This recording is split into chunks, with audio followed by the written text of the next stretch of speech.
গত 16টি বছর বাংলাদেশে কোনো সাংবাদিকতা ছিল না।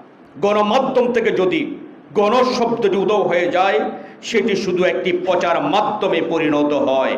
একজন সাংবাদিকের কাজ হচ্ছে সত্যকে খুঁজে বের করা এবং সেই সত্য রক্ষা করা। তাই সাংবাদিককে যেমন সাহসী হতে হয়, তেমনি সত্যনিষ্ঠ, নীতির প্রশ্নে আপোষহীন ও ন্যায়ের প্রশ্নে অবিচল থাকতে হয়। আমি এই কথাগুলো কেন বলছি? এই কথাগুলো বলার পেছনে কারণ হলো, আমাদের প্রেস ক্লাবের সেক্রেটারিও কিছুক্ষণ আগে বলেছেন, গত 16টি বছর বাংলাদেশে কোনো সাংবাদিকতা ছিল না। সাংবাদিকতার নামে আমরা ফ্যাসিস্টদের, রাষ্ট্রপক্ষের কিংবা ফ্যাসিস্ট শক্তি যাদের মজবুত, তাদের পদলেহন করেছি কেবলমাত্র। গণমাধ্যম মানুষের কথা বলবে, আবার এই গণমানুষের কাছেই গণমাধ্যম দায়বদ্ধ থাকবে। এটি ছিল প্রত্যাশিত, কিন্তু বাস্তব চিত্র ছিল সম্পূর্ণ ভিন্ন। বাংলাদেশের গণমাধ্যমের একটি উল্লেখযোগ্য অংশ বিগত 16 বছরও করেছেন, এর আগে হয়তো করেছেন, কম করেছেন, ক্ষমতাসীনদের দ্বারা পরিচালিত হয়েছে এবং ক্ষমতাসীনদের নিকট তারা দায়বদ্ধ ছিল। এখন নতুন করে যোগ হয়েছে মালিকপক্ষের ইচ্ছাই আজকে সংবাদ পরিবেশিত হয়। মালিকপক্ষের স্বার্থটা দেখতে গিয়ে সত্যটা তুলে ধরতে পারছেন না সাংবাদিকরা। অন্যদিকে যেসব গণমাধ্যম স্বাধীন ও নিরপেক্ষ থাকার চেষ্টা করেছে বিগত সময়ে, তারা বিভিন্ন ধরনের ভয়ভীতির কারণে সঠিকভাবে দায়িত্ব পালন করতে ব্যর্থ হয়েছেন।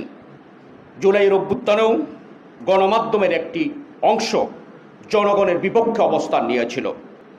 তারা যখন আমাদের সন্তান তুল্য শিশুদেরকে নির্বিচারে গুলি করে হত্যা করা হচ্ছিল, যখন ঢাকার পিচঢালা কালো রাস্তা শিশুদের রক্তে লালে লাল হয়ে যাচ্ছিল, তখন প্রেস ক্লাবের সামনে এসে তারা মানববন্ধন, সাংবাদিক সমাবেশ করে ফ্যাসিস্ট সরকারকে উৎসাহিত করেছিল এই ছাত্রদেরকে নির্বিচারে হত্যার জন্য।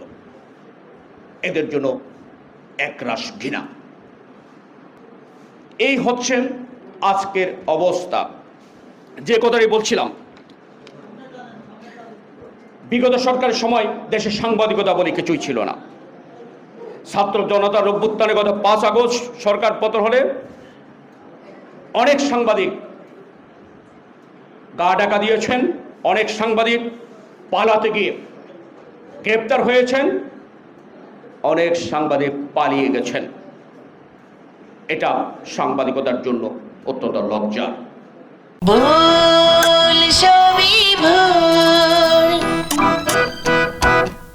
যারা পালিয়েছেন, গ্রেপ্তার হয়েছেন কিংবা পদ হারিয়েছেন, তাদের লেজুর বৃত্তি ও দালালি নিশ্চয়ই অযৌক্তিক পর্যায়ে পৌঁছে গিয়েছিল। গণমাধ্যমকে তারা গণমানুষের আকাঙ্ক্ষার জায়গায় ধরে রাখতে পারেনি।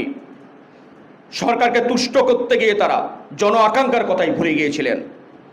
এখানেই গণমাধ্যমের নৈতিক পরাজয় ঘটেছে। আমরা নিশ্চয় টের পেয়েছি মানুষ দাসর সাংবাদিকতাকে ঘৃণা করে। আমরা নিশ্চয় টের পেয়েছি যদি সত্যের পক্ষে থাকি, বস্তুনিষ্ঠ সাংবাদিকতা আমরা করি, জনগণ আমাদের পাশে থেকেছেও, থাকবেও। গণমাধ্যম থেকে যদি গণশব্দটি উদয় হয়ে যায়, সেটি শুধু একটি প্রচার মাধ্যমে পরিণত হয়। আর গণমাধ্যম যখন তার গণচরিত্রটি হারায়, তখন মানুষের কাছে বিশ্বাসযোগ্যতাও হারায়। 17 বছরে আমাদের গণমাধ্যম থেকে সত্যি গণশব্দটি উঠে গিয়েছিল, যার কারণে মানুষ আজকে গণমাধ্যমের প্রতি কোনো আস্থা রাখে।